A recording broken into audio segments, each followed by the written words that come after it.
Well, good morning to all. When people learn about ORT, they are impressed about its age. I've been following the 2020 exercise, and one of the conclusions is that it's very difficult to tell people what ORT does.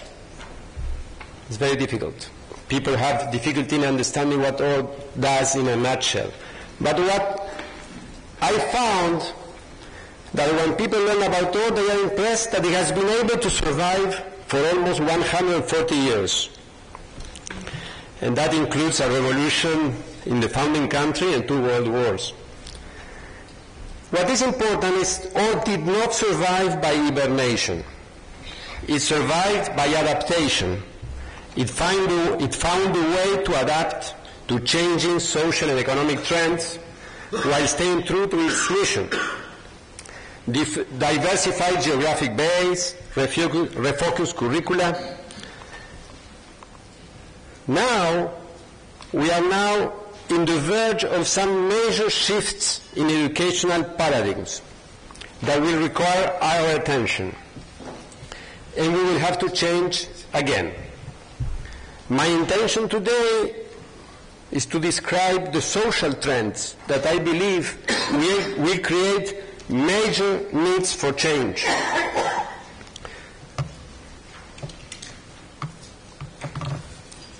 Universities today and education in general look like castles. They look like they don't need to change. But this is a question of perspective. I remember always my first professor at Oxford explained what perspective was with a story. The story was that Lyndon Johnson invited David Ben-Gurion to his ranch in Texas because he wanted to impress him. He wanted to show who really the boss was. So he invited David to his ranch in Texas, and he went to the entrance of the ranch and said, "Look, from the entrance of my ranch to the house, you have to drive for half an hour." So big. You have to drive for half an hour from the entrance of the ranch to the house. And Ben-Gurion said, "Sure, we have cars like that in Israel also." So this is a question of perspective.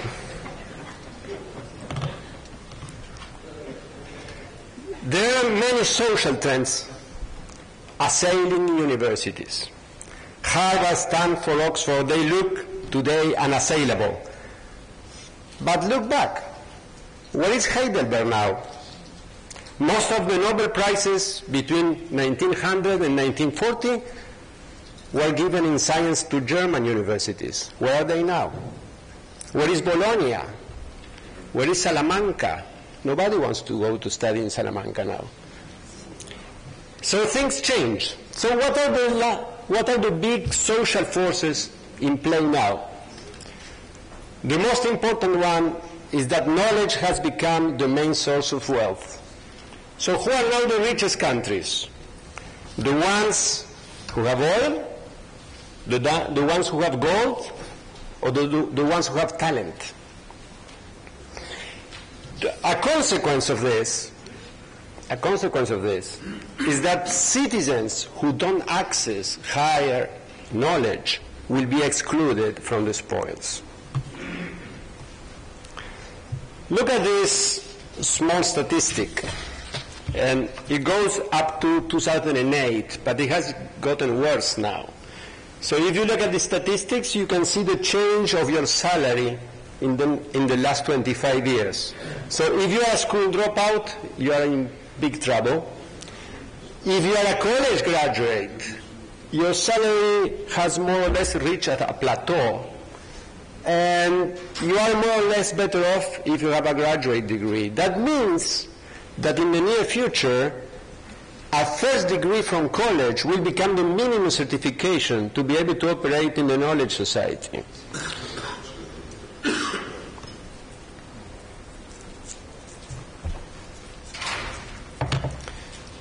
So what is the second social trend. The second social trend is mainly globalization and automation.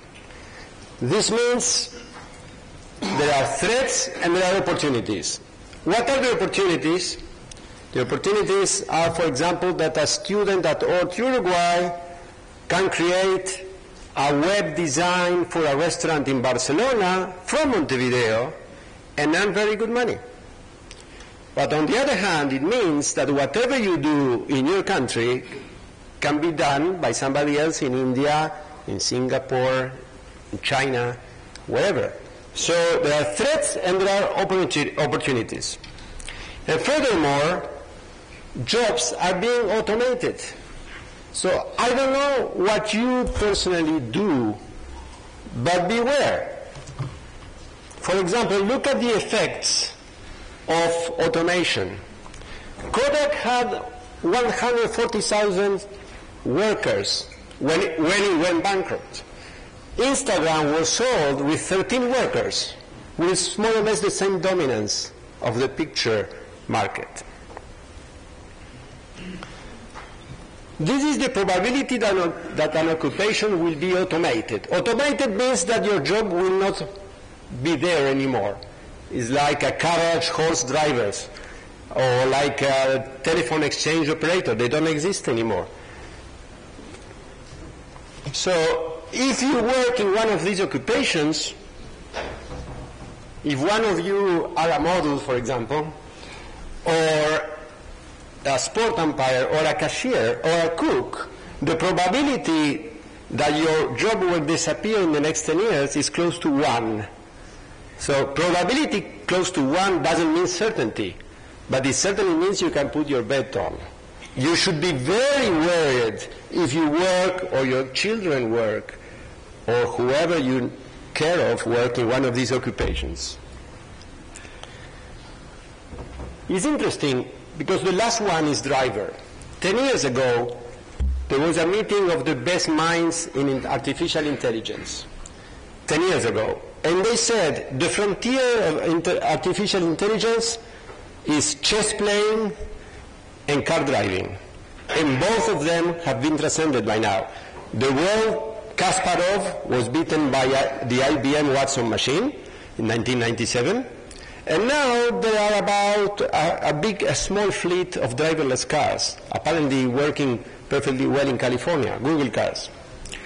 Now, those jobs are not in danger until now. So if you are a choreographer, you are okay. If you look for a pattern there, is the kind of work that needs human dexterity, inspiration, quick thinking.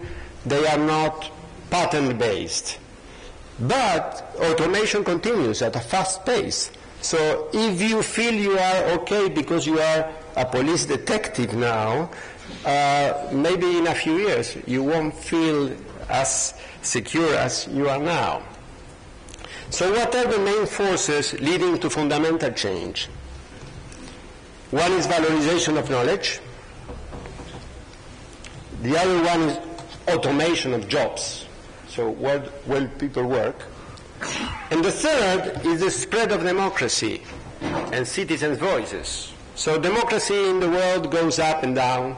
You have a little Putin and maybe Pinochet goes, Putin comes in, so maybe the net balance is not clear. But in general, the main trend is for more democracy, especially even if there is no democracy, you find the citizen's voice is amplified by the social networks.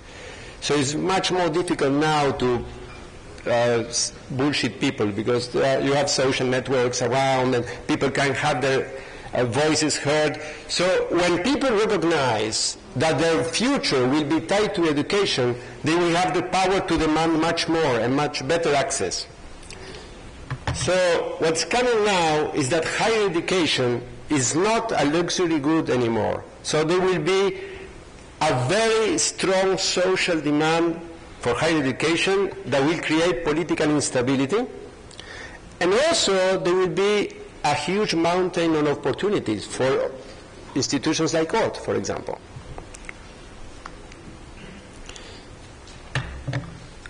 economists now say that personal development and social development is a race between technology and education. If your education goes deeper, faster, further than technology, you're okay. If your personal education is lower and slower than technology, you are in trouble. You can see inequality rises when technology overcomes education. If technology is faster than how much you can educate yourself, then your salary will be relatively low, your job security will be even lower. When education is quicker, then inequality decreases in a society.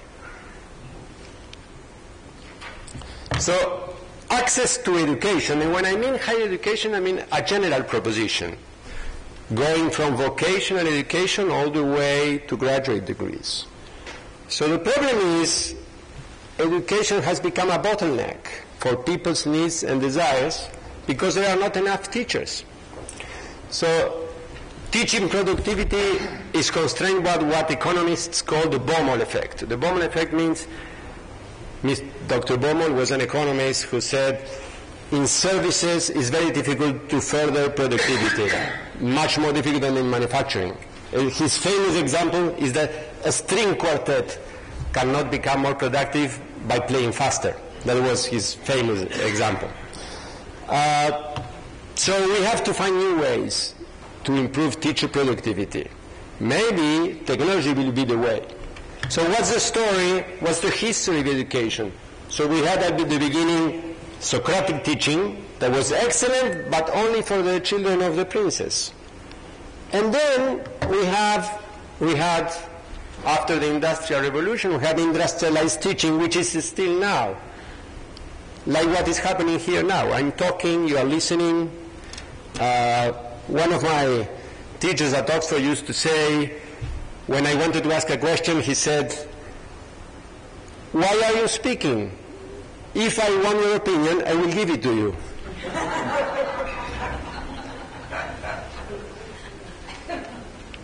So, you can see there an agrarian economy. When the economy was basically agrarian, there was Socratic teaching because knowledge was sparse. There was no need for many people educated. Then in the industrial economy, you have low personality, you have a small doses of education for many people. But now we have to change.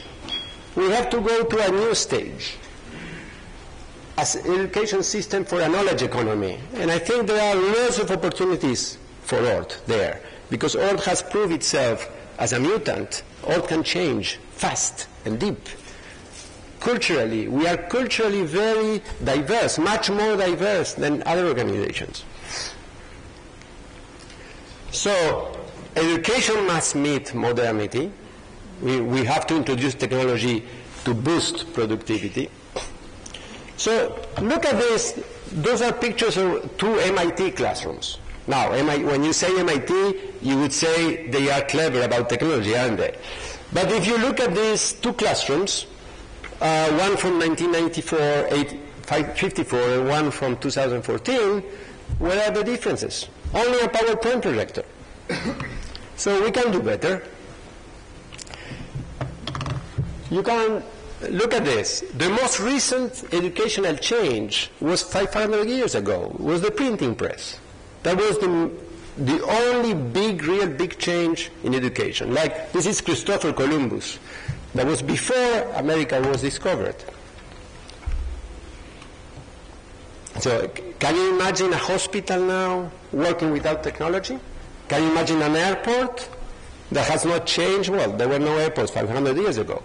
How armies wage war now? Do they wage war in the same way than 500 years ago? So, the main question now is about disruption. So you have this enormous social demand, social pressure for access to quality education. On the other hand, you have a problem because the supply is not enough. So you need some way to reconcile demand and supply. So you have to augment the productivity of education, augment access hugely. How can you do that? So there is a theory which is much popular now about innovation. It's called disruptive innovation. This is a theory that was popularized by Professor Christensen in Harvard. It basically means that nobody's safe. Look, for example, when Toyota came to the States, people were laughing at them. Buying a small Toyota for your son was a punishment. Wasn't it? But it was a little bit cheaper, and it was quite reliable. And then look at now. Who is laughing now?